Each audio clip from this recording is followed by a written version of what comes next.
नाज़रीन, गुज़श्ता सवा सदी से ये केक इसी तरह तैयार किए जा रहे हैं और ये मशीन का नहीं, हाथ का कमाल है।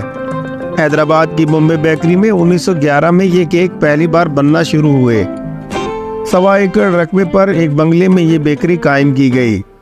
मुंबई बेकरी हैदराबाद, सिंध, पाकिस्तान में वाक़ई एक पुरानी बेकरी है।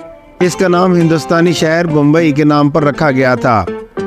बॉम्बे बेकरी की बुनियाद पहलाज राय गंगाराम थदानी ने 1911 में रखी थी।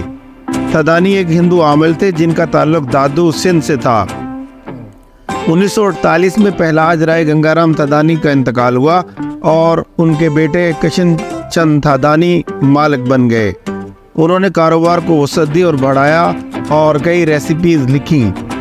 1960 में उनके बेटे कमार थदानी ने कारोबार संभाल लिया।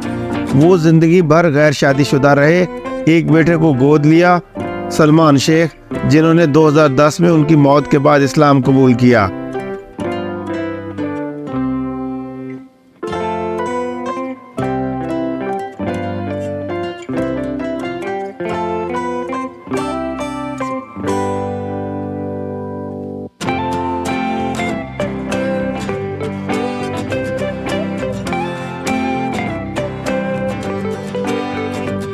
दो 2014 में एक साहब का बेकर की तरफ से एक सीक्रेट रेसिपी को आम किया गया था।